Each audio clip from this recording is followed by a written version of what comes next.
So hello guys, welcome back to our channel. So जब अपन इस वीडियो लेक्चर के अंदर हम करेंगे कंपाउंड क्या होता है, उसकी प्रॉपर्टीज़ क्या होता है और डिफरेंस करेंगे मिक्सचर में और कंपाउंड में क्या डिफरेंस है। देखो, इससे जो पहले वाला लेक्चर था, लास्ट लेक्चर, उसके अंदर हमने प्योर सब्सटेंस के बारे में बातें कर रहे हैं। प्योर सब्सटेंस में वहाँ पे हमने एलिमेंट्स के बारे में बात की कि एलिमेंट्स क्या और उसकी क्लासिफिकेशन, मतलब मेटल क्या होता है, नॉन मेटल क्या होते हैं, मेटलॉइड्स क्या होते हैं, मेटल और नॉन मेटल के बीच में हमने क्या देखा, डिफरेंस देखा। ओके, इस वीडियो लेक्चर के अंदर हम बात करेंगे कि कंपाउंड क्या होते हैं, उनकी क्या क्या प्रॉपर्टीज है और कैसे जो हमारा कंपाउंड है वो मिक्सचर से क्या है, वो डिफरेंट है। ओके, तो सबसे पहले कंपाउंड क्या होता है, ये हमने पहले भी डेफिनेशन कर ली है।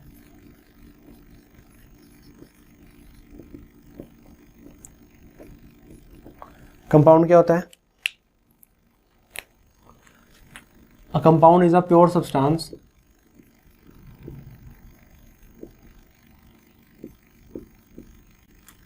A compound is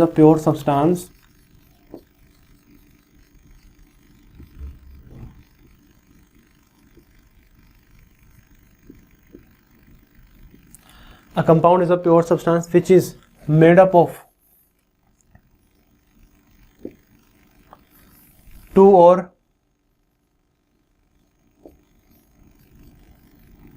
more types of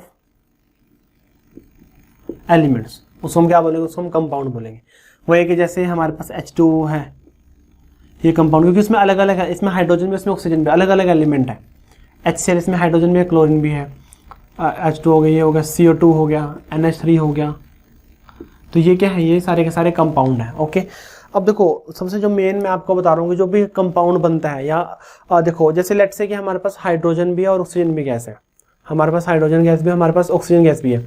अगर हम दोनों को जस्ट मिक्स कर दें कि हमने एक कंटेनर लिया, कंटेनर के अंदर हाइड्रोजन गैस भी डाल दी और ऑक्सीजन गैस भी डाल, दोनों को हमने मिक्स किया, तो मिक्स करने पे तो क्या फॉर्म होगा, वो मिक्सचर फॉर्म होगा। मिक्स करने पे क्या होगा, मिक्सचर फॉर्म होगा।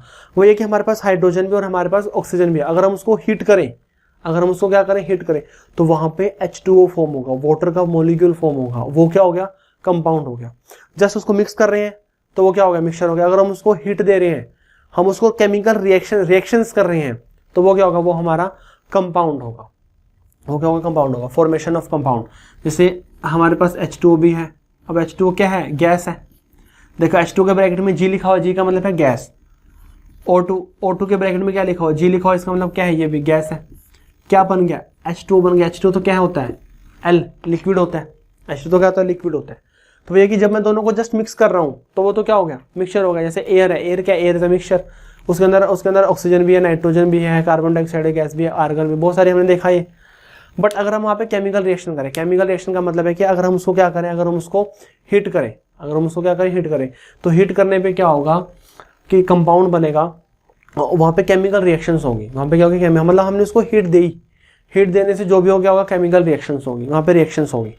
ओके, तो वो क्या बने, कंपाउंड बनेगा। समझ आ गया किस तरह कंपाउंड फॉर्म होता है, वहाँ पे केमिकल रिएक्शंस होती है। मिक्सचर के अंदर कोई भी केमिकल रिएक्शन, मिक्सचर को जस्ट हमने मिक्स कर दिया तो मिक्सचर बन गया, केमिकल रिएक्शन नहीं हुई वहाँ पे। यहाँ पे क्या, यहाँ पे केमिकल रिएक्शन होगी। ओके, तो ये क्या होगा, ये हमारा कंपाउंड हो गया। अब नेक्स्ट बहुत important type properties of compound.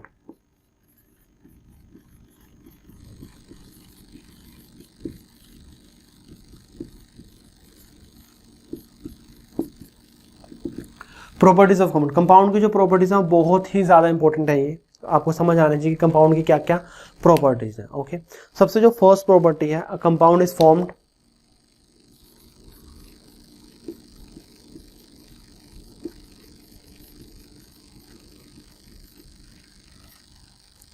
a compound is formed from elements, a compound is formed from element in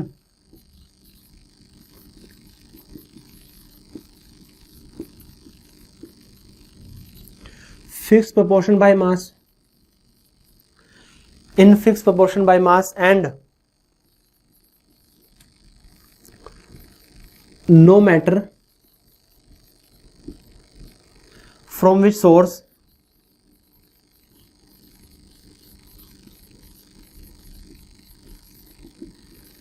it has been obtained। देखो, फर्स्ट जो प्रॉपर्टी बहुत ज्यादा इंपॉर्टेंट प्रॉपर्टी है कि देखो, जो हमारा कंपाउंड है, एक कंपाउंड के अंदर ना फिक्स प्रोपोर्शन बाय मास होता है, एक कंपाउंड के अंदर फिक्स प्रोपोर्शन बाय मास होता है, और वो मैटर नहीं करता हमने उसको किस सोर्स से लिया है, मैटर नहीं करता हमने उसको किस सोर्स से लिया। देखो मैं आपको जस्ट एक एग्जांपल देता हूं। मैं एक क्या ले रहा हूं, एक मैं ले रहा हूं ग्राउंड वाटर, एक मैं ले रहा हूं सी वाटर, और एक मैं ले रहा हूं रेन वाटर। एक मैं ले रहा हूं ग्राउंड वाटर, एक मैं ले रहा हूं सी वाटर, और एक मैं क्या ले रहा हूं, और रेन वाटर ले रहा हूं। ओके, तीनों वाटर लिए मैंने। अब मेरे को बताओ कि तीनों का फॉर्मूला क्या होगा, हाइड्रोजन वाटर, तीनों का फॉर्मूला होगा, तीनों का फॉर्मूला H2O होगा, तीनों का फॉर्मूला होगा, तीनों का फॉर्मूला H2O होगा, और तीनों क्या है, कंपाउंड है, सेम कंपाउंड है, H2O कंपाउंड है।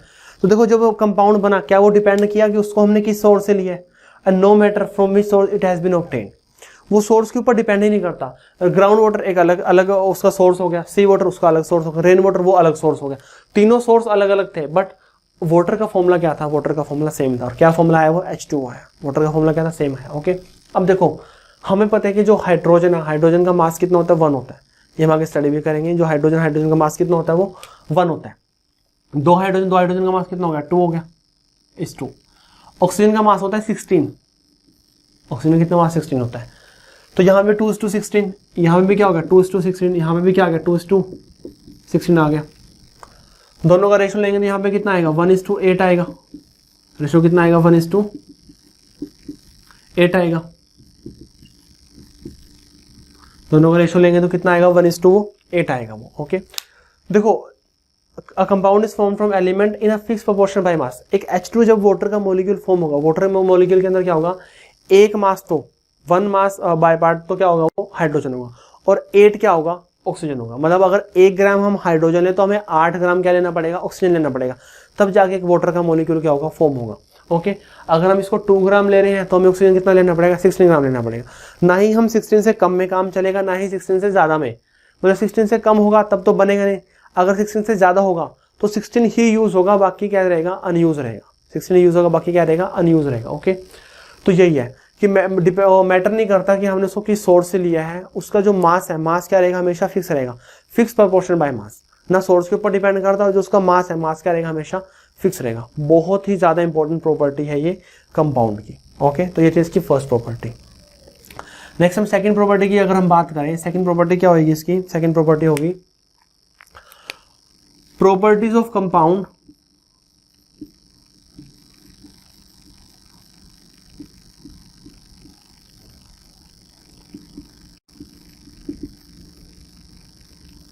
properties of compound is different, properties of compound is different from its constituent, from its constituent, कि जो कंपाउंड की प्रॉपर्टीज है वो क्या होंगी, उसके कॉन्स्टिट्यूएंट से डिफरेंट होंगी। कॉन्स्टिट्यूएंट से डिफरेंट का मतलब है, देखो हमारे पास हाइड्रोजन भी है, हाइड्रोजन गैस, हमारे पास ऑक्सीजन गैस भी है, हमने उसके मिलाकर क्या बन गया, H2O बन गया, और H2O क्या था, लिक्विड था। अब देखो हाइड्रोजन की अपनी अलग प्रॉपर्टी है, ऑक्सीजन की अपनी अलग प्रॉपर्टी है, और वाटर की क्या है, अपनी अलग प्रॉपर्टी है। अब जैसे जो हम ब्रीथ इन ऑक्सीजन यूज करते हैं ब्रीथ इन के लिए, वो O2 है। अब क्या O2 की जगह H2O से काम चल जाएगा, नहीं चलेगा। अब जहाँ पे हम वाटर ड्रिंक करते हैं, जो हमें बॉडी के लिए हमें चाहिए, क्या उसके लिए O2 से काम चल जाएगा, नहीं चलेगा। क्या हाइड्रोजन से काम चल जाएगा, नहीं चलेगा। ओके, तो क्या हर एक की ना अपनी अलग अलग प्रॉपर्टी है, हर किसी के अलग अलग, हर किसी का अलग अलग मेल्टिंग पॉइंट है, हर किसी का अपना क्या है, बॉइलिंग पॉइंट है, हर किसी का अपना नेचर है। ये गैसियस स्टेट में है, ये लिक्विड स्टेट में है, नेचर भी अलग है, सब कुछ अलग है उसका। ओके, तो जो प्रॉपर्टी है कंपाउंड की, वो उसके कॉन्स्टिट्यूएंट से क्या होगी, डिफरेंट होगी। कॉन्स्टिट्यूएंट मतलब जिनसे मिलकर वो बना हुआ है। तो जो कंपाउंड की प्रॉपर्टी है वो उसके कॉन्स्टिट्यूएंट से क्या होगी, वो डिफरेंट होगी। कॉन्स्टिट्यूएंट की इनकी अलग प्रॉपर्टीज होंगी, कंपाउंड की क्या होगी, कंपाउंड की अलग प्रॉपर्टी होगी। कंपाउंड की प्रॉपर्टी कॉन्स्टिट्यूएंट से मैच नहीं करेगी। ओके, पर मिक्सचर में क्या होता है, मिक्सचर उसकी प्रॉपर्टी को शो करता है। जैसे मैंने मिक्सचर ले लिया, उसके अंदर ऑक्सीजन भी है और हाइड्रोजन भी है, मैंने इसको हीट नहीं किया, मैंने दोनों का मिक्सचर लिया, तो वो मिक्सचर हाइड्रोजन की प्रॉपर्टी को भी शो करेगा और ऑक्सीजन की प्रॉपर्टी को भी शो करेगा। जस्ट मैंने इसको क्या मिक्स किया, मैंने उसमें कोई केमिकल रिएक्शन नहीं किया, मैंने इसको हीट नहीं किया, वहां पे वाटर का मॉलिक्यूल फॉर्म नहीं हुआ। ओके, तो मिक्सचर प्रॉपर्टी को शो करता है, पर जो कंपाउंड है वो प्रॉपर्टीज को शो नहीं करता। वो तो हम डिफरेंस में हम आगे देखेंगे भी, तो समझ आइए। नेक्स्ट अगर हम बात करें कि जो कंपाउंड है, कंपाउंड हमेशा क्या होता है, होमोजेनियस नेचर का होता है। Compound is always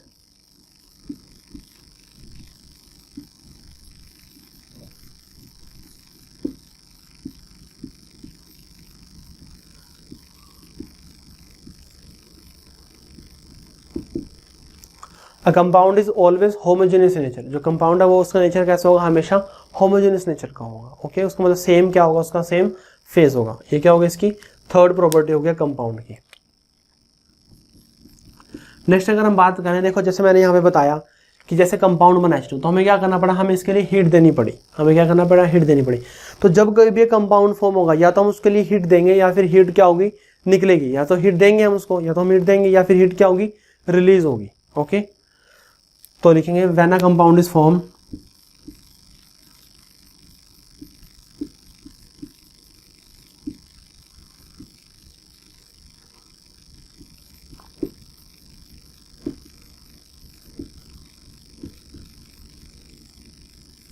either heat is released or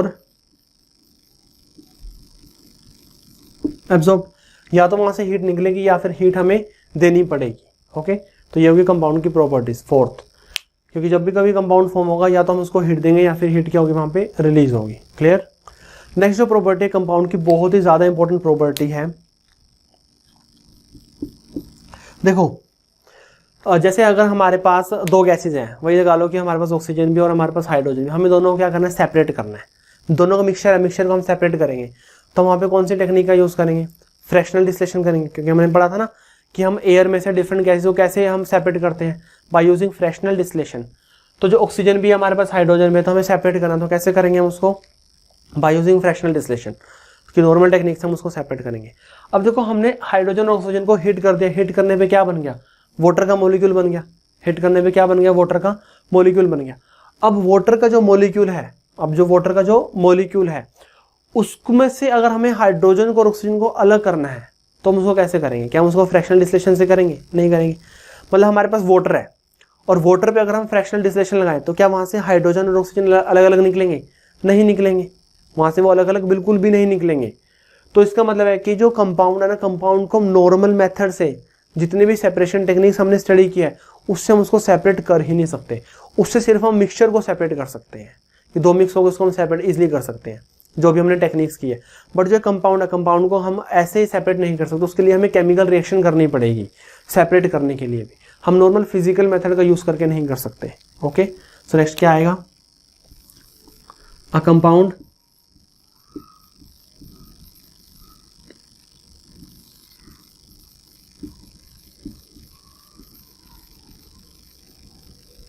A compound cannot be separated by physical methods। जो कंपाउंड है, कंपाउंड को हम नॉर्मल फिजिकल मेथड से सेपरेट नहीं कर सकते, उसको हमें केमिकल मेथड का यूज करना पड़ेगा। ओके, तो जो कंपाउंड है, कंपाउंड को हम नॉर्मल तरीका से नहीं कर, जो भी हमने मेथड्स पढ़े, जो भी हमने सेपरेशन टेक्निक्स की हुई है, उसकी हेल्प से हम कंपाउंड को सेपरेट नहीं कर सकते। जैसे हम वाटर है, अब मैं बोल रहा हूँ कि वाटर में से H2 को अलग करो, ऑक्सीजन को अलग करो, तो जितने भी सेपरेशन टेक्निक्स है सबका यूज करके देख लेना। हम H2O में से H2 और O2 को अलग नहीं कर सकते, उसके लिए हमें केमिकल रिएक्शंस करनी पड़ेगी। ओके, तो जैसे हमने इसको केमिकल रिएक्शन से बनाया है, आगे फर्दर हम इसमें केमिकल रिएक्शंस करेंगे, तब हमें H2 अलग मिलेगा और O2 क्या मिलेगा, हमें अलग मिलेगा। ओके, तो ये देखो कंपाउंड और उसकी प्रॉपर्टीज। अब हम आगे देखेंगे कंपाउंड में और मिक्सचर के अंदर क्या डिफरेंस है। ओके, नेक्स्ट करेंगे हम difference between compound and mixture.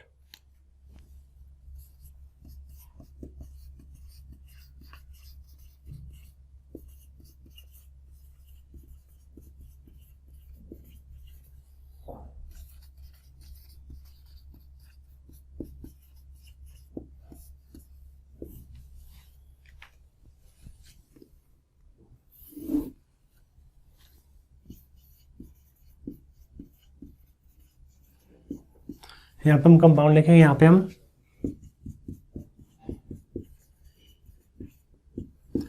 Mixture लिखेंगे। ओके, अब देखो जो हमारा कंपाउंड है, सबसे फर्स्ट जो है कि जब भी हम कंपाउंड फॉर्म होगा, जब भी क्या होगा, कंपाउंड एक फॉर्म होगा, हमें पता है कि वहाँ पे केमिकल रिएक्शन होगी, बट जब कभी भी मिक्सचर फॉर्म होता है, जस्ट वो क्या होता है, मिक्सिंग से होता है।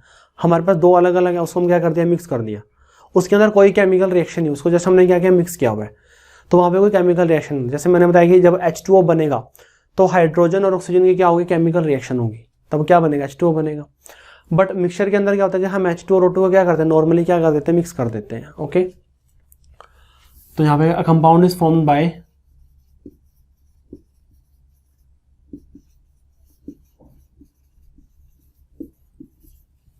Chemical reaction.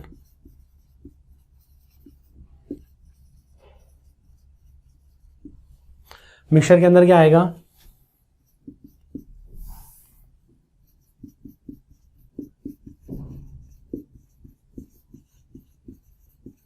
Mixture is formed by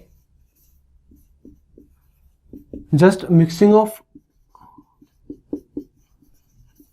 substance without any reaction,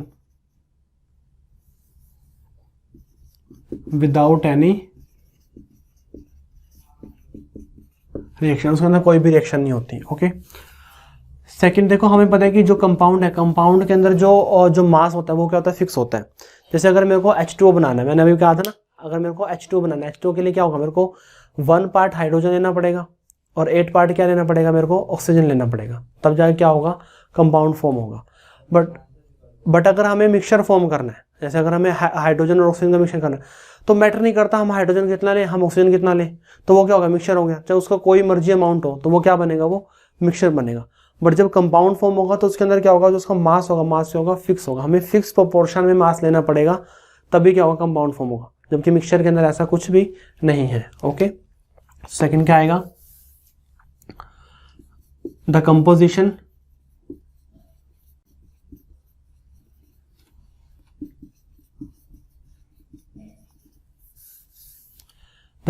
fixed in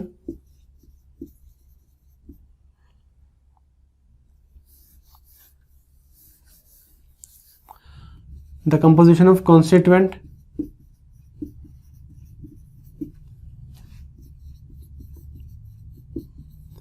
is fixed in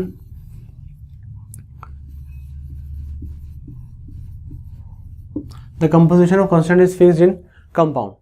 जो कंपोजिशन होगी कांस्टेंट की वो क्या होगी, फिक्स होगी। बट यहाँ मिक्सचर के अंदर ऐसी कोई कंपोजिशन फिक्स नहीं है।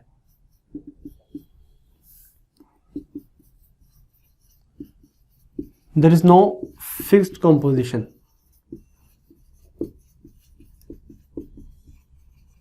यहाँ पर कोई भी फिक्स कंपोजिशन है, यहाँ पर कंपोजिशन क्या हो सकता है, डिफरेंट हो सकती है। ओके, नेक्स्ट जो थर्ड है वो क्या है, प्रॉपर्टीज। हमें पता है कि जो कंपाउंड है, कंपाउंड अपनी अलग प्रॉपर्टी को शो करता है, और जो उसके कांस्टेंट होता है उसकी अलग प्रॉपर्टी। जैसे वाटर है, वाटर की अलग प्रॉपर्टी है, हाइड्रोजन और ऑक्सीजन की अलग है।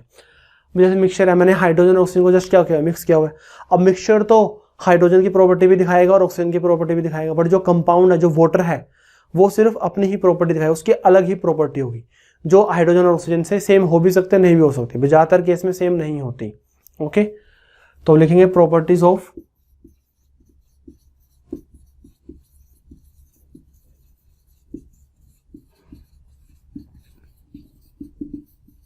compound is different from its constituent।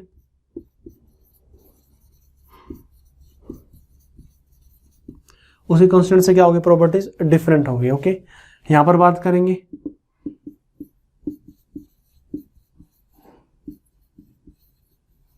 Properties of mixture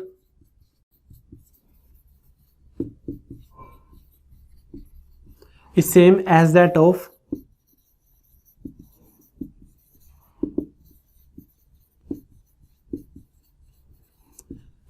it's constituent, कि जिनसे मिलकर बना हुआ मिक्सचर उसी की प्रॉपर्टी क्या करेगा, वो शो करेगा। ओके, ये हो गया हमारा थर्ड पॉइंट। नेक्स्ट अगर हम फोर्थ पॉइंट की बात करें, कि हमें पता है कि जो कंपाउंड है, कंपाउंड को हम नॉर्मल फिजिकल मेथड से सेपरेट नहीं कर सकते, बट जो मिक्सचर है, मिक्सचर को हम फिजिकल मेथड से सेपरेट कर सकते हैं, और हमने बहुत सारी सेपरेशन टेक्निक्स को स्टडी भी कर लिया। Okay, a compound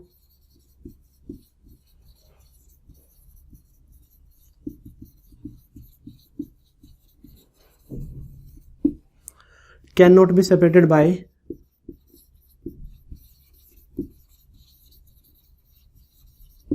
physical methods. जो कंपाउंड है उसको हम फिजिकल मेथड सेपरेट नहीं कर सकते, बट जो मिक्सचर है, मिक्सचर को हम फिजिकल मेथड सेपरेट कर सकते हैं।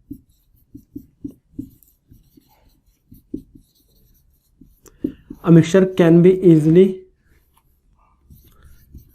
separated easily by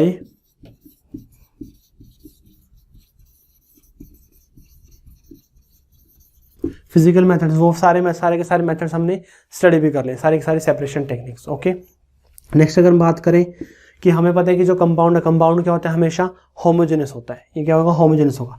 अब मिक्सचर है, अब मिक्सचर होमोजेनस भी हो सकता है और हेट्रोजेनस भी हो सकता है। जैसे मिक्सचर सोल्यूशन है, सोल्यूशन भी क्या है, मिक्सचर है, बट सोल्यूशन क्या होता है, होमोजेनस होता है। अगर कोई हमने कोई और मिक्सचर लिया है वो क्या होगा, हेट्रोजेनस होगा। जैसे हमने मडी वाटर लिया है तो वो तो हेट्रोजेनस है, बट अगर हमने शुगर सोल्यूशन लिया है वो क्या है, वो होमोजेनस है।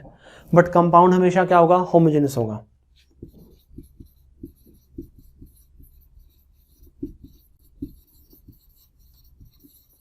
A compound is always homogeneous। यहां पे क्या आएगा, मिक्सचर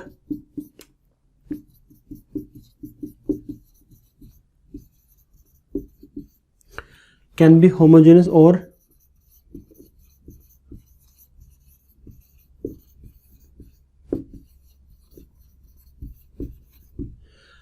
हेट्रोजेनस। जो मिक्सचर है, मिक्सचर हमारा होमोजेनस भी हो सकता है और वो हेट्रोजेनस भी हो सकता है। ओके, अब देखो, अब जो जैसे मैंने बताया था कि जो प्रॉपर्टीज है हाइड्रोजन की और ऑक्सीजन की अलग होंगी और वाटर की क्या होगी, अलग होगी। तो जो उसका मेल्टिंग पॉइंट, बॉइलिंग पॉइंट है वो भी अलग होगा। H2 का मेल्टिंग पॉइंट, बॉइलिंग पॉइंट अलग है, हाइड्रोजन का और ऑक्सीजन का मेल्टिंग पॉइंट, बॉइलिंग पॉइंट क्या है, अलग है। बट मिक्सचर का क्या होगा, देखो H2 का मेल्टिंग पॉइंट, बॉइलिंग पॉइंट अलग है उसके कांस्टेंट से, बट जो मिक्सचर है, मिक्सचर का जो मेल्टिंग पॉइंट, बॉइलिंग पॉइंट क्या होगा, जो उसके कंसिस्टेंट क्या होगा। अब जैसे हमने हाइड्रोजन और ऑक्सीजन का मिक्स किया हुआ है, तो जब उसका melting point, boiling point hydrogen पे आएगा तो हाइड्रोजन के वेपर बन जाएंगे। ओके, जब उसका ऑक्सीजन पे आएगा तो ऑक्सीजन के वेपर बन जाएंगे। तो उसका melting point, boiling point mixture का खुद का कुछ नहीं होता, वही होता है जो उसके कंसिस्टेंट क्या होता है। बट कंपाउंड का मेल्टिंग पॉइंट, बॉइलिंग पॉइंट क्या होता है, फिक्स होता है, single melting point, boiling point होता है। उसका single melting point, boiling point नहीं होता। जितने मिक्सचर होंगे, जितने से मिलकर बना हुआ, उतना ही क्या होगा, उसका मेल्टिंग पॉइंट, बॉइलिंग पॉइंट होगा। Okay, so melting point and boiling point of compound is always fixed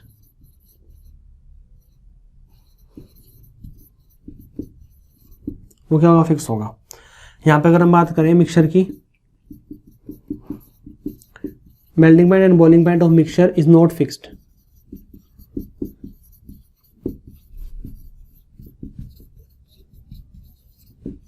melting point, boiling point mixture का जो वो फिक्स नहीं है। ओके, नेक्स्ट हमें पता है कि जब भी हमारा कंपाउंड फॉर्म होगा, या तो वहाँ पे एनर्जी रिलीज होगी या फिर एनर्जी हमें देनी पड़ेगी, क्योंकि जैसे अगर H2 फॉर्म हो तो वहाँ पे हमें एनर्जी दी है, कुछ ना कुछ अमाउंट में एनर्जी निकलेगी भी।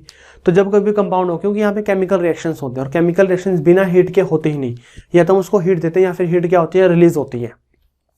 बट मिक्सचर के अंदर ना ही कोई हीट रिलीज होती, ना ही हम उसको हीट देते, वो जस्ट क्या है, जस्ट वो तो मिक्सिंग है। ओके, तो नेक्स्ट क्या आएगा, when a compound is formed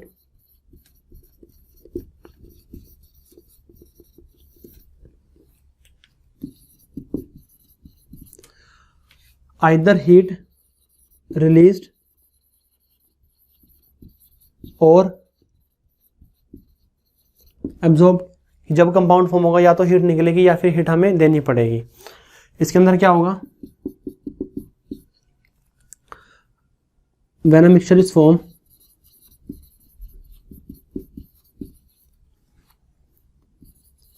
no change in heat, वहां पे हीट में कोई भी चेंज नहीं आएगा, ना ही हीट हमें देनी पड़ेगी, यहीं ना ही हीट क्या होगी वहां पे रिलीज होगी। ओके, तो ये था कंपाउंड क्या होता है, कंपाउंड के क्या क्या प्रॉपर्टीज होते हैं और कैसे जो हमारा कंपाउंड और मिक्सचर से वो डिफरेंट समझ आना चाहिए आपको। ये सारे के सारे पॉइंट बहुत ज़्यादा इंपॉर्टेंट है। अब हमारा इस चैप्टर के अंदर सिर्फ एक ही लेक्चर रहता है, वो आएगा फिजिकल चेंज और केमिकल चेंज के बीच। उसके बाद जो हमारा चैप्टर है वो क्या हो जाएगा, टोटली कंप्लीट हो जाएगा। ओके, अब देखो मैटर के अंदर क्या होता है, मैटर के अंदर दो तरह के चेंजेस होते हैं। मैटर के अंदर दो तरह के चेंजेस होते हैं, चेंजेस इन मैटर।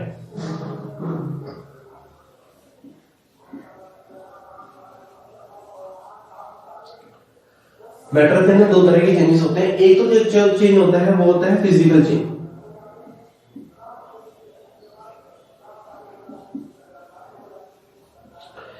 एक जो चेंज होता है फिजिकल चेंज, और जो एक चेंज होता है वो होता है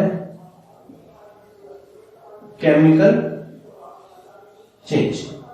एक चेंज होता है फिजिकल चेंज और एक चेंज होता है केमिकल चेंज। ठीक है, इस लेक्चर के अंदर हम यही डिस्कस करेंगे कि फिजिकल चेंज क्या होता है और केमिकल चेंज क्या होता है। ठीक है, सो जो फिजिकल चेंज है, फिजिकल चेंज के भी हम उसको बिल्कुल डीपली डिस्कस करेंगे और केमिकल चेंज को भी हम डिस्कस करेंगे। ठीक है, और इसके वीडियो के एंड में मैं आपको क्वेश्चंस दूंगा, तो क्वेश्चंस को आपने सॉल्व करना है। ठीक है, देखो कई बच्चे पूछते हैं सर मेरे को स्टडी कैसे करनी है, कि हम क्लासेस जो आ रही हैं हम उसको हम कैसे सही से करें। देखो पहला तो जो मेन है कि आप वीडियो को सही से देखो। वीडियो में देखने के बाद आपको उसके नोट्स बनाने हैं। अगर आप वीडियो के साथ साथ नोट्स बना रहे हो तो अच्छी बात है, वरना क्या करो जैसे ही जो बोर्ड साफ करते हैं तो उससे पहले क्या करो स्क्रीनशॉट ले लो। ठीक है, और बाद में आपने उसके अपने नोट्स बनाने हैं। अब देखो आप 15 दिन बाद चैप्टर को पढ़ोगे, 15 दिन बाद आपको टॉपिक याद होना रहेगा और आप दोबारा वीडियो देख नहीं सकते क्योंकि वो क्या है बहुत टाइम कंज्यूमिंग है। ठीक है, एक बार तो चलो हमने देख ली क्योंकि हमें समझ नहीं था वो, अब जैसे हमें समझ आ गया तो बार बार हम वीडियो नहीं देख सकते। ठीक है, तो हमें क्या करना, हमें नोट्स बना के चलना अपने। जैसे आप एक बार नोट्स बन जाएंगे तो बार बार आपने क्या करना, उनको ही रिवाइज करना है। और सेकंड थिंग, जो भी आपको असाइनमेंट दी जाती है, जैसे जो ये वीडियो है, इस वीडियो के जो डिस्क्रिप्शन में लिंक होगा असाइनमेंट का, वहां पे जाओ, असाइनमेंट को डाउनलोड करो, असाइनमेंट उसको सोल्व करो और नेक्स्ट आपको उस असाइनमेंट का क्या मिल जाएगा, सोल्यूशन मिल जाएगा। क्लियर, तो आपने असाइनमेंट सोल्व करनी है, आपने पहले नोट्स बनाए, नोट्स बनाने के बाद क्या करना है, आपने असाइनमेंट को सोल्व करना है। ठीक है, अगर आप ये दो काम सही से कर रहे हो तो आपको बिल्कुल भी कोई प्रॉब्लम नहीं आएगी किसी टॉपिक में और किसी में उसमें। ठीक है, अगर डाउट्स आ रहा है तो कमेंट करो वीडियो में कि सर ये डाउट है, ये कैसे हुआ, सो मैं आपको वहां पे आंसर करूंगा। क्लियर, फिर तो पहले हम करेंगे फिजिकल चेंज, कि हमारा जो फिजिकल चेंज होता है वो क्या होता है।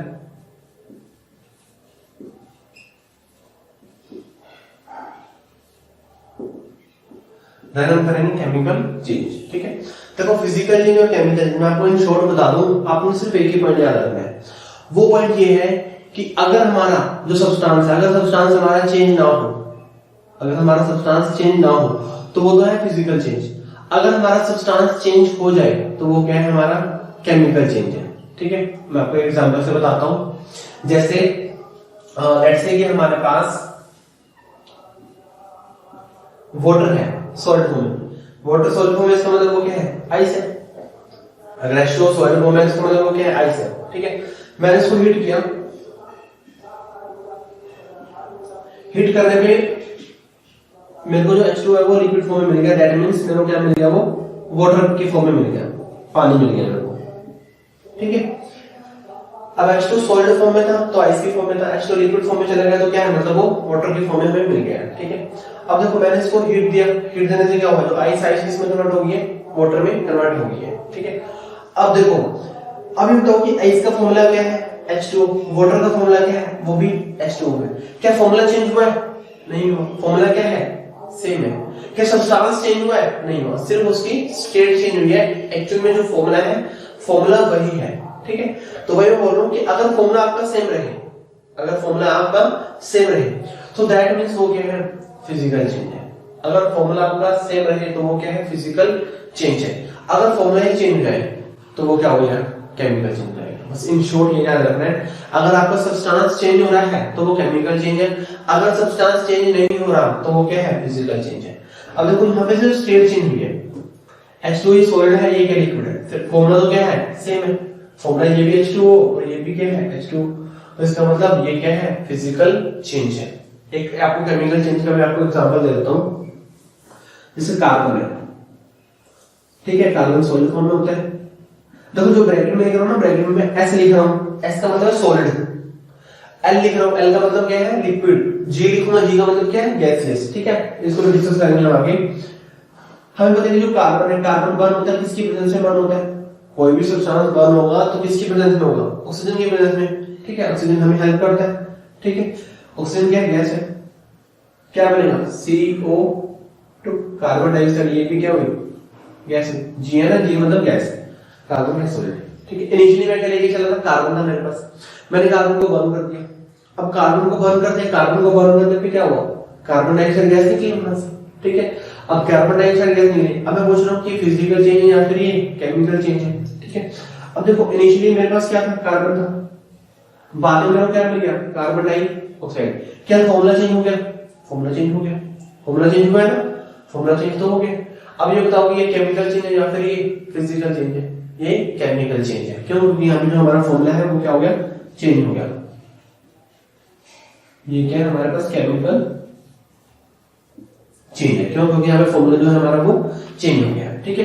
तो जहां पर फॉर्मूला चेंज ना हो वो क्या है हमारा फिजिकल चेंज, और जहां पर फॉर्मूला चेंज हो वो क्या है हमारा केमिकल चेंज। बस आपने सिर्फ ये ही याद रखना है, क्योंकि सारे क्वेश्चन इससे आपके कवर हो जाएंगे। क्लियर? तो फिजिकल चेंज क्या है? A change in which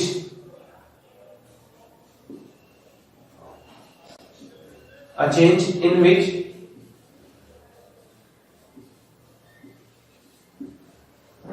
change in only a change in which change in only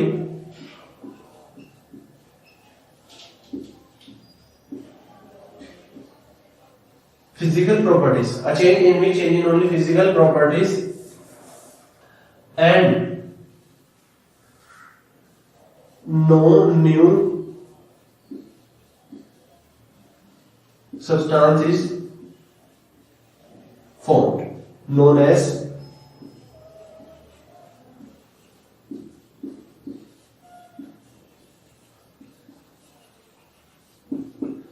physical change. ठीक है, a change in change in only physical properties, जहां पे क्या हो फिजिकल प्रॉपर्टीज में चेंज आए। मैं बताऊंगा आपको कौन कौन सी फिजिकल प्रॉपर्टीज होती हैं। And no new substance is formed is known as physical change. और जहां पे नया सब्सटेंस ना बने, बस यही याद रखना है, no new substance is formed known as physical change. ठीक है, जैसे यहाँ पे है सोल्ड है तो आइस के फॉर्म में, ये क्या मिल गया, वाटर के फॉर्म में मिल गया, तो सब्सटेंस क्या रहा, सब्सटेंस सेम है। ठीक है, पर उसकी स्टेट है वो क्या हो गया, चेंज हो गया। ठीक है, अच्छा आपने 9th क्लास में पढ़ा होगा, इस प्रोसेस को हम क्या बोलेंगे वैसे, अगर हमारा सॉलिड से लिक्विड स्टेट में जाता है उसको हम क्या बोलते हैं, उसको क्या बोलते हैं, उसको बोलते हैं फ्यूजन, वैसे मेल्टिंग बोलते हैं। ठीक है, प्रोसेस का नाम क्या होता है, फ्यूजन होता है। फ्यूजन का बैकग्राउंड में लिख रहा हूं मेल्टिंग, तो मैं हर बार बोलता हूं कि जो फ्यूजन है, फ्यूजन याद नहीं रहता, तो फ्यूजन मींस मेल्टिंग, ये याद रखो। और मेल्टिंग क्या होता है, जब हम सॉलिड से कहां पे जाएंगे, लिक्विड स्टेट में जाएंगे। ठीक है, तो ये क्या होगा हमारा फ्यूजन हो गया यहाँ पे। तो अगर फ्यूजन हो और साथ में क्या हो, फ्यूजन भी हो जाए, सब्लिमेशन हो, फ्यूजन हो सब्लिमेशन हो। ठीक है, सब्लिमेशन क्या होता है, जब डायरेक्ट हमारा सॉलिड कहां जाता है, गैसियस स्टेट में जाता है।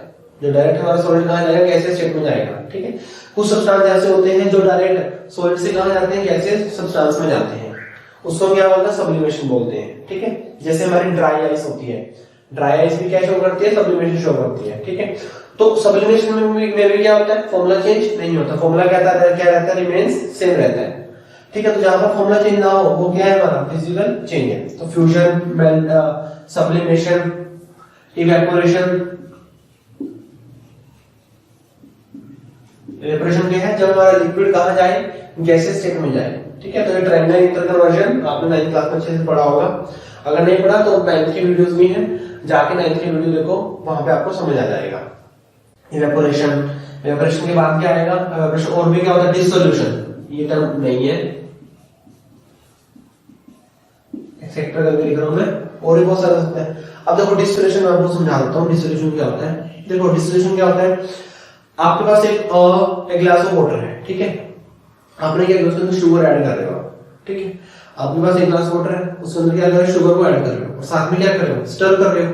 ठीक है, शुगर ऐड कर रहे हो, स्टर कर रहे हो, शुगर ऐड कर रहे हो, स्टर कर रहे हो। ठीक है, अब जैसे जैसे शुगर ऐड कर रहे हो, शुगर उसके अंदर ऐड हो रही है, जैसे जैसे आप शुगर डाल रहे हो, शुगर क्या हो रही है, इसके अंदर डिसॉल्व हो रही है। ठीक है, इसी प्रोसेस को हम क्या बोलते हैं, डिसोल्यूशन बोलते हैं। इसी प्रोसेस को हम क्या बोलते हैं, डिसोल्यूशन बोलते हैं। ठीक है, जैसे हम मोर और मोर शुगर ऐड करेंगे, उसी कंसंट्रेशन बढ़ेगी, मोर और मोर क्या होगा, शुगर उसके अंदर क्या होगा, डिसॉल्व होगी। उसी प्रोसेस को हम क्या बोलते हैं, डिसोल्यूशन बोलते हैं। क्लियर? सो इन शॉर्ट, जब हम शुगर को वाटर में ऐड करते हैं, जरूरी नहीं है कि शुगर ही हो या जरूरी नहीं है कि वाटर ही हो, कोई भी सब्सटेंस जो किसी के अंदर हम ऐड करते हैं, जब उसको हम थोड़ा थोड़ा ऐड करते रहते हैं, साथ साथ उसकी कंसंट्रेशन बढ़ती रहती है, तो उसी प्रोसेस को हम क्या बोलते हैं, डिसोल्यूशन बोलते हैं। ठीक है, अब देखो बताओ, डिसोल्यूशन हमारा फिजिकल चेंज है या फिर वो केमिकल चेंज है। मैंने एक ग्लास वाटर लिया, एक ग्लास वाटर के अंदर क्या कर दिया हमने, शुगर को ऐड कर दिया, तो अब ना ये शुगर सॉल्यूशन बन गया हमारा। क्या बन गया, ये शुगर सॉल्यूशन बन गया। अब क्या शुगर सॉल्यूशन में, अब देखो क्या शुगर सॉल्यूशन का फॉर्मूला चेंज हुआ है या नहीं हुआ, शुगर का अपना फॉर्मूला है और वाटर का अपना फॉर्मूला है। मिक्स करने के बाद भी शुगर का अपना फॉर्मूला रहेगा और वाटर का क्या रहेगा, अपना फॉर्मूला रहेगा। दोनों का फॉर्मूला क्या रहेगा, सेम रहेगा, जो फॉर्मूला खुद का है वही रहेगा। कि दोनों का मिक्स होकर कोई नया फॉर्मूला बना है? नया फॉर्मूला नहीं बनता, फॉर्मूला क्या रहता है? सेम ही रहता है। ठीक है, तो ये भी क्या कहां पे आएगा हमारा? ये भी आएगा हमारे फिजिकल चेंज के अंदर। क्लियर? अब करेंगे इसके फिजिकल चेंज की कुछ characteristics. So characteristics of physical change.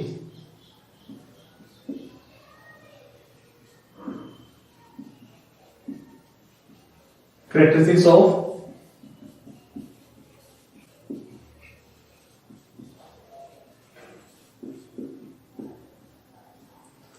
Physical change. जो फिजिकल चेंज है उसकी क्या क्या कैरेक्टरिस्टिक्स हैं? ठीक है, देखो सबसे पहली बात तो भाई कि no new substance is form.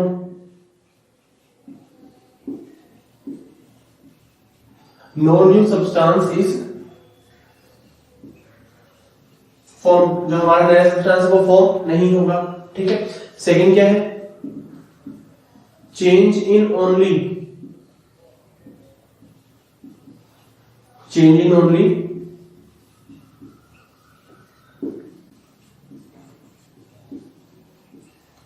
physical properties such that color, state, size, volume, etcetera. ठीक है, जो फिजिकल प्रॉपर्टीज कौन कौन सी होती है? जहां पे कलर में चेंज आ जाए, स्टेट में चेंज आ जाए, जैसे यहाँ पे आइस से जो हमारा सॉलिड है कहां चला गया? लिक्विड स्टेट में चला गया, तो ये क्या हुआ? स्टेट चेंज आ गया। साइज में चेंज आ जाए, साइज में जैसे अब देखो जैसे शुगर का क्रिस्टल था तो पहले शुगर का क्रिस्टल क्या थे? थोड़ा साइज होता था, बड़े क्रिस्टल थे। जैसे वाटर में चले गए तो शुगर का क्रिस्टल क्या हो गए? बहुत ही स्मॉल साइज के हो गए। और इवन वो स्मॉल साइज हमें वहां पे जो स्मॉल साइज हमें वो माइक्रोस्कोप में भी सही से हमें नहीं दिखता, हमें उसमें अल्ट्रा माइक्रोस्कोप का यूज करना पड़ता है। ठीक है, तो शुगर क्रिस्टल पहले बड़े थे, क्या हो गए? छोटे हो गए। तो यहाँ पे साइज क्या हो गया? चेंज हो गया। ठीक है, तो ऐसे अगर साइज में चेंज आ जाए, वॉल्यूम में चेंज आ जाए, ठीक है, शुगर बहुत ज्यादा ऐड कर देंगे तो क्या होगा? वाटर का वॉल्यूम चेंज हो जाएगा। ठीक है, तो यही क्या है? हमारे फिजिकल प्रॉपर्टीज है, और इसमें अगर चेंज आ रहा है, ठीक है, तो इसका मतलब वो क्या है? फिजिकल चेंज है। क्लियर? नेक्स्ट कैरेक्टरिस्टिक्स क्या है? कि जो हमारा ओरिजिनल सब्सटेंस है, ओरिजिनल सब्सटेंस अपनी आइडेंटिटी को लूज नहीं करता। Original substance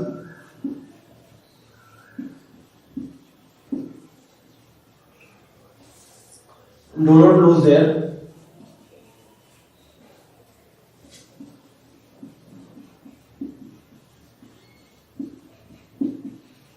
identity. ठीक है, मतलब कि जो हमारा इनिशियल सब्सटेंस है बाद में भी क्या रहा? वही रहा, क्योंकि फॉर्मूला क्या रहा? सेम रहा, फॉर्मूला चेंज नहीं हुआ। ठीक है, अगर फॉर्मूला चेंज ना हो तो वो क्या है? ओरिजिनल सब्सटेंस यहाँ पे भी वही है, यहाँ पर भी क्या है? वही है। तो जो ओरिजिनल सब्सटेंस है वो अपनी आइडेंटिटी को लूज नहीं करता। क्यों? क्योंकि वो क्या रहता है? सेम रहता है, वहां पे चेंज नहीं आता। बट केमिकल चेंज में क्या होता है कि जो ओरिजिनल सब्सटेंस है उसकी आइडेंटिटी क्या होती है? लूज हो जाती है, कोई और नया बन जाता है। जैसे कार्बन था, कार्बन क्या बन गया? Carbon dioxide. तो इनिशियल जो कार्बन था बाद में क्या बन गया? Carbon dioxide. तो ओरिजिनल सब्सटेंस चेंज हो गया ना। ठीक है, तो केमिकल चेंज में चेंज होता है, फिजिकल चेंज में चेंज नहीं होता। Clear? So original substance do not lose their identity. Next क्या आएगा हमारा? कि देखो जो फिजिकल चेंज होता है ना, फिजिकल चेंज हमारा क्या होता है? टेम्परेरी होता है। Clear? So this change is temporary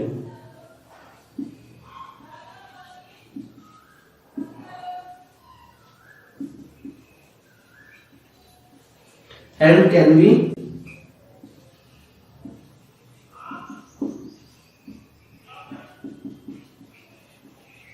reverse. ठीक है, तो ये चेंज क्या होता है? ये चेंज हमारा टेम्परेरी होता है और उसको हम इजीली रिवर्स कर सकते हैं। जैसे आइस से हम कहां पे गए? वाटर में गए। अब क्या वाटर से दोबारा आइस आ सकते हैं? आ सकते हैं। यहां से यहां पे हमने क्या करने के लिए क्या किया था? हिट किया था। अगर हम जब यहां से यहां लेके आएंगे उसको तो हम क्या करेंगे? कूल करेंगे। तो कूल करेंगे तो जो हमारा वाटर है लिक्विड स्टेट में वो क्या बन जाएगा? आइस बन जाएगा। ठीक है, तो इसको हम क्या कर सकते हैं? इसको हम इजीली रिवर्स कर सकते हैं। जैसा इनिशियल था बाद में वैसा भी हो सकता है। ठीक है, जैसे जिस सॉल्यूशन को भी देख लो, हमने शुगर को क्या किया? वाटर में ऐड कर दिया तो क्या बना दी? शुगर सॉल्यूशन बना दिया। ठीक है, अब क्या शुगर सॉल्यूशन में से हम शुगर को और वाटर को अलग कर सकते हैं? कर सकते हैं, इवेपोरेशन से।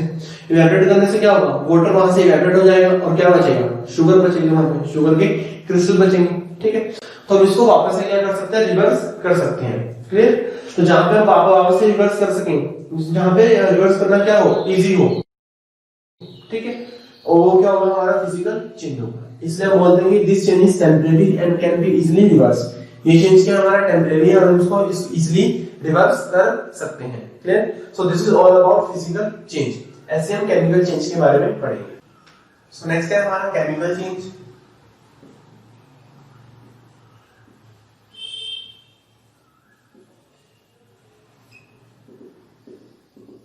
देखो जो इसके अंदर क्या होता है, इसके अंदर क्वेश्चन आपको दो तरीके से आता है। पहला तो आता है कि या तो आपसे पूछेगा कि फिजिकल चेंज बताओ, या आपसे पूछेगा कि आप केमिकल चेंज बताओ। एक क्वेश्चन आता है कि दोनों का डिफरेंस के बारे में बात करते हैं, कि दोनों को डिफरेंस करो, difference between physical change and chemical change. Clear? तो आपने क्या करना है, जो भी आपने डिफरेंस लिखना है, जो भी आपकी कैरेक्टरिस्टिक्स है, कैरेक्टरिस्टिक्स को लिख दो दोनों को, और वही क्या हो जाएगा, उनका डिफरेंस हो जाएगा, क्योंकि हम उसको उसी तरह से यहाँ पे लिखेंगे। क्लियर? तो जो हमारा केमिकल चेंज है, केमिकल चेंज क्या होता है, हमें पता है कि a change in which change in only chemical properties, a change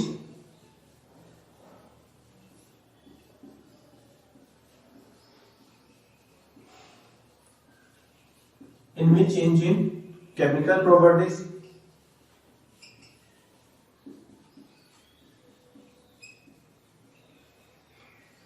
and new substance is formed.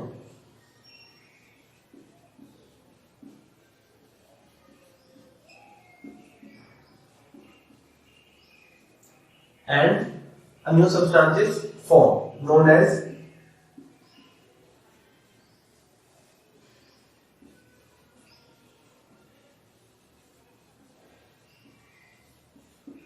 Chemical change. Chemical change क्या होगा, वहां पे जहां पे हमारा क्या होगा, फिजिकल जो केमिकल प्रॉपर्टीज है, a change in which change in chemical properties is known as chemical change.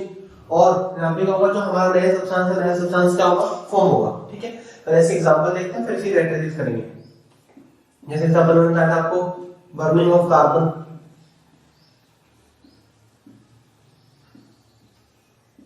Carbon को बर्न करेंगे, जैसे कार्बन है, कार्बन क्या है, सॉलिड फॉर्म में, कार्बन को बर्न करेंगे किसकी प्रेजेंस में, ऑक्सीजन की प्रेजेंस में, तो हमें क्या मिलेगा, हमें कार्बन डाइऑक्साइड गैस मिलेगी। अब देखो, आपने मेरे को ये बताना है कि कैसे बर्न होता है। हमारे आसपास क्या है, सारा कुछ कार्बन है, हम भी किससे मिलकर बने हैं, कार्बन से मिलकर बने हैं। ठीक है? कार्बन भी है हमारे पास, हम सब कुछ क्या है, कार्बन ही है। ठीक है? ऑक्सीजन, जितनी भी जो हमें पता है कि जो एयर है, एयर के अंदर क्या है, ऑक्सीजन भी है। तो कार्बन भी है एटमॉस्फेयर में और एयर भी है, ऑक्सीजन भी है मतलब एटमॉस्फेयर में, तब भी ये बर्न क्यों नहीं होते? कार्बन भी है हमारे आसपास और ऑक्सीजन भी है हमारे आसपास, सब कुछ तो है, तब भी ये बर्न हो गए, सब कुछ, कार्बन डाइऑक्साइड क्यों नहीं बनता?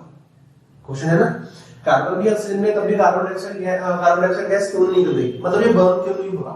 देखो होता क्या है, किसी भी रिएक्शन को स्टार्ट करने के लिए, किसी भी रिएक्शन को स्टार्ट करने के लिए हमें क्या करना पड़ता है, हमें उसको इनिशिएट करना पड़ता है, हमें उसको स्टार्टिंग करनी पड़ती है, हमें उसको इनिशियल एनर्जी देनी पड़ती है। ठीक है? तो होता है कि कार्बन भी ऑक्सीजन में, तब ये बर्न नहीं होंगे, क्यों? क्योंकि हमने उसको इनिशिएट नहीं किया। पर जैसे आप एक बार इनिशिएट कर दो, आपने कार्बन को हल्का सा बर्न कर दिया, तो पूरा तो वो फिर अपने आप ही हो जाएगा। तो आपको इनिशिएट करना पड़ता है, किसी ऑब्वियसली हमें किसी भी काम करने के लिए हमें इनिशिएट तो करना ही पड़ेगा, हमें इनिशिएट तो लेना ही पड़ेगा। तो वही यहाँ पर भी है, तो कार्बन भी ऑक्सीजन में तभी बर्न नहीं हुआ, क्यों? क्योंकि हमने उसको इनिशिएट नहीं किया। एक बार जैसे हम उसको इनिशिएट कर देंगे, हम उसको हल्का सा बर्न कर देंगे, हम उसको हल्की सी एनर्जी दे देंगे, तो वही क्या होगा, सारा सारा कार्बन फिर बर्न हो जाएगा, और क्या हो जाएगा, कार्बन डाई गैस जो है, कार्बन डाइऑक्साइड गैस, वो यहाँ से रिलीज होगा। ठीक है? ओके, सो दोबारा टॉपिक पे आते हैं, जो बर्निंग ऑफ कार्बन, वो भी क्या हो गया, केमिकल चेंज हो गया। ठीक है? एक बहुत ही इंपॉर्टेंट एग्जांपल है, बहुत ज्यादा इंपॉर्टेंट, वो है रस्टिंग ऑफ आयरन। ये हम आगे करेंगे भी। देखो आयरन है, आयरन को रस्ट लग गया, उसका कोलिजन हो गया। ठीक है? अब देखो पहले आयरन है, मैं आपको बता दूं कि जो आयरन है, आयरन का सिंबल कैसा होता है, आयरन का सिंबल होता है Fe, आयरन। ठीक है? अब देखो कोई भी जैसे आयरन है, आयरन को जंग लगता है, उसका कोलिजन होता है, तो किसकी प्रेजेंस में होता है, आपको वो सर मॉइस्चर की प्रेजेंस में, पानी लगना चाहिए उसको। ठीक है?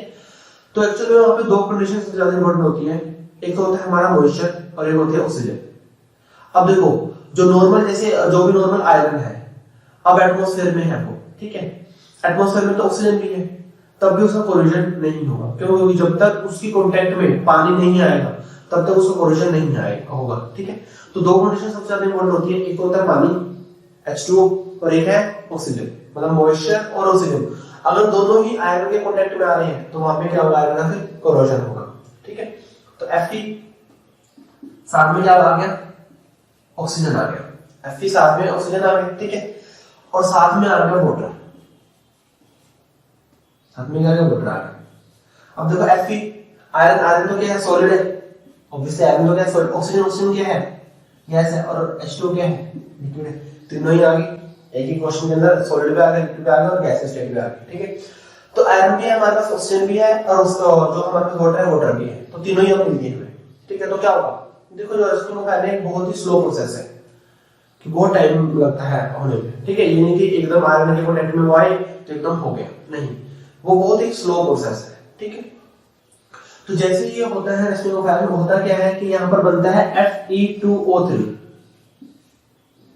यहाँ पे रखना है Fe2O3, आयरन ऑक्साइड बोल सकते हो आप इसको भी, आयरन ऑक्साइड। जैसे आपने यहाँ पे क्या बोलता है, कार्बन डाइऑक्साइड, कार्बन डाइऑक्साइड, ऐसे बोल सकते हो आयरन ऑक्साइड, क्योंकि ऑक्सीजन आ गया ना तो ऑक्साइड आ गया, आयरन ऑक्साइड। ठीक है, और साथ में क्या होता है, XH2, ये बनता है यहाँ पे। ठीक है, देखो यहाँ पे कितने H2 है, यहाँ पे इसके आगे कितना लिखा हुआ है, कुछ नहीं लिखा हुआ, इसका मतलब है तो ये एक H2 है। यहाँ पे कितने H2 है, यहाँ पे X है। देखो होता क्या है कि जब जो वाटर है, वाटर आयरन के कांटेक्ट में आता है तो वहां पे बहुत सारे जो H2O जो मॉलिक्यूल्स है ना, वो आयरन के साथ स्टिक हो जाते हैं। जो बहुत सारे H2O के मॉलिक्यूल्स हैं वो आयरन के साथ स्टिक हो जाते हैं। तो मैंने X लिख दिया, कितने भी हो सकते हैं। ठीक है, आप X लिख सकते हो, N भी लिख सकते हो, कुछ भी लिख सकते हो। ठीक है, तो यहाँ पे 3 आएगा तो 3/2 और यहाँ पे 2 आएगा। ठीक है, देखो मैंने इस इक्वेशन को क्या किया, बैलेंस किया है, क्योंकि यहाँ पे कितने आयरन है, 2 आयरन है, Fe कितने 2 हैं, यहाँ पे कितने करने पड़ेंगे, 2 करने पड़ेंगे। यहाँ पे ऑक्सीजन कितने 3, तो मेरे को यहाँ पे कितने करने पड़ेंगे, 3 करने पड़ेंगे। ठीक है, इसको भी ज्यादा माइंड नहीं करना आपने, बैलेंसिंग हम अलग से इसी जो है हमारे चैप्टर्स में डिस्कस करेंगे अच्छे से, तो अभी इसको ज्यादा नहीं देखना आपने। बस देखना ये है कि पहले इनिशियली क्या था, आयरन था, अब क्या बन गया, आयरन ऑक्साइड बन गया। ठीक है, पहले इसका कलर कैसा था, आयरन का कलर होता है ग्रे। ठीक है, अब इसका कलर कैसा हो गया, इसका कलर हो गया रेडिश ब्राउन। कलर क्या होगा, कलर चेंज हो गया। पहले इसका कलर क्या था, ग्रे था, अब कलर क्या होगा इसका, रेडिश ब्राउन कलर होगा। तो कलर क्या हो गया इसका, चेंज हो गया। कलर क्या हो गया इसका, चेंज हो गया। तो फिर ये भी क्या है हमारा, एक केमिकल चेंज है। क्यों, क्योंकि पहले आयरन था, अब क्या बन गया, आयरन का ऑक्साइड बन गया। तो क्या होगा, चेंज हो गया सब्सटेंस। पहले आयरन था, बाद में क्या बन गया, आयरन ऑक्साइड बन गया। तो ये सब्सटेंस अलग है, ये सब्सटेंस क्या है, अलग है। तो ये क्या होगा, फिर हमारा केमिकल चेंज हो गया हमारा। Clear, okay. इसी कुछ कैरेक्टरिस्टिक्स करते हैं।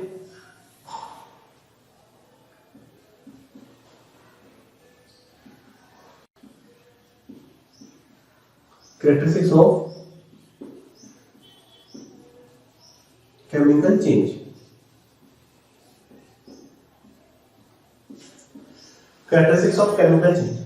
ठीक है, तो सबसे फर्स्ट है, देखो हम बताएंगे फर्स्ट क्या है, a new substance is formed.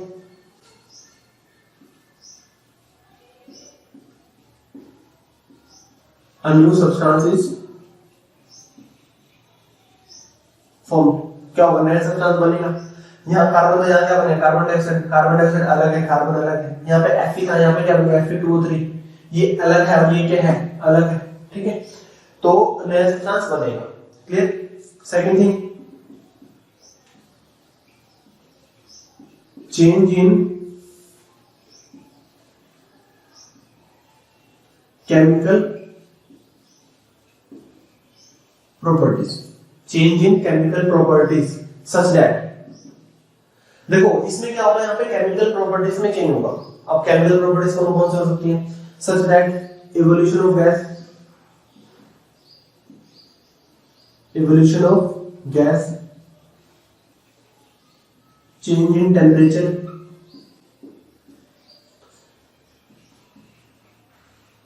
formation of precipitate,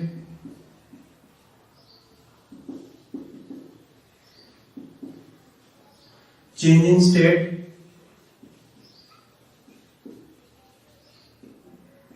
and change in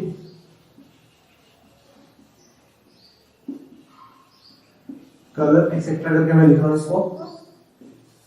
change in colour, ठीक है। इससे अलग भी और केमिकल प्रॉपर्टीज हो सकती हैं, ठीक है। मेजर ये होती है इवोल्यूशन ऑफ गैस, कोई गैस निकल रही है, जैसे यहाँ पे कार्बन डाइऑक्साइड गैस निकल रही थी, चेंज इन टेम्परेचर, अगर टेम्परेचर में चेंज आ जाए, ठीक है। अब जैसे आप कार्बन को बर्न करते हो तो यहाँ पे क्या होता है, टेम्परेचर में चेंज आता है, क्यों? क्योंकि बहुत ज्यादा अमाउंट में हीट रिलीज होती है, ठीक है।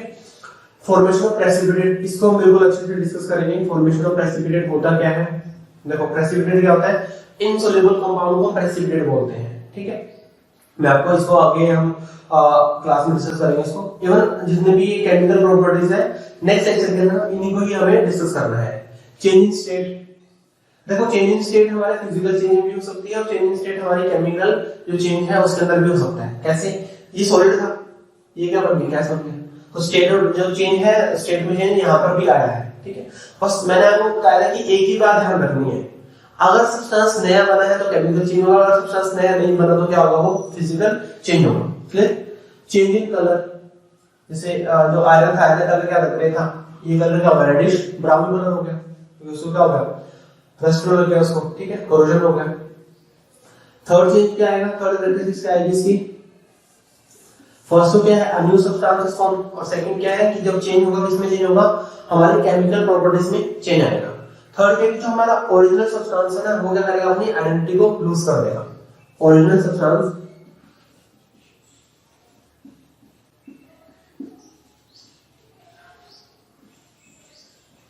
लूज देयर आइडेंटिटी, कि जो इनिशियल होगा, इनिशियल यहाँ पे हमारे पास कार्बन है, अब क्या बने, कार्बन डाइऑक्साइड बन गया, तो ओरिजिनल सब्सटेंस चेंज हो गया। पहले हमारे पास Fe था, अब क्या बन गया, Fe2O3, ठीक है, तो सब्सटेंस क्या हो गया, चेंज हो गया, ठीक है। तो अगर हमारा ओरिजिनल सब्सटेंस चेंज हो रहा है तो वो क्या है, केमिकल चेंज है। नेक्स्ट क्या है हमारे पास, दिस चेंज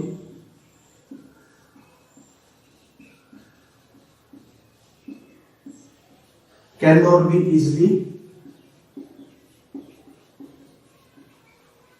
रिवर्स, जो ये चेंज है इस चेंज को हम इजिली रिवर्स नहीं कर सकते, ठीक है।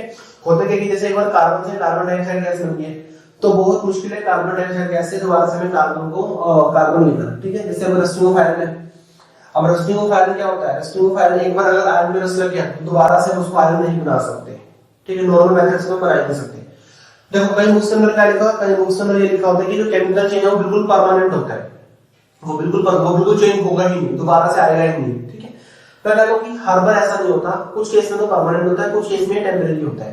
मतलब हम उसको कुछ और मेथड का यूज करके, कुछ और मेथड अगर हम लगा दो उसके अंदर तो हम उसको कैसे ना कैसे करके उसको वापस ला सकते हैं, ठीक है। इसलिए हम ये लिखेंगे कि दिस चेंज इज परमानेंट, ठीक है। हम इसको लिखेंगे this change can not be easily reverse, हम इसको इजीली रिवर्स नहीं कर सकते।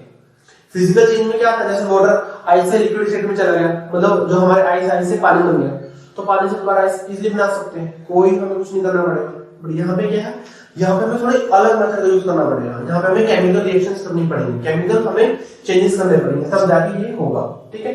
तो जो ये चेंज है हमारा, ये चेंज हमारा परमानेंट टाइप से होता है, इसको रिवर्स करना थोड़ा सा मुश्किल है as compare to physical change. Clear? So ये था हमारा फिजिकल चेंज और केमिकल चेंज। अब क्या मिलेगा आपको, क्या करना है, आपने इसके नोट्स बनाने के बाद क्या करना है, आपको वीडियो के डिस्क्रिप्शन के अंदर इसका क्या मिलेगा, असाइनमेंट मिलेगी। आपने उस असाइनमेंट को सोल्व करना है और असाइनमेंट को सोल्व करने के बाद उसका क्या मिलेगा, आपको फिर सॉल्यूशन मिलेगा। क्लियर? Okay, thank you.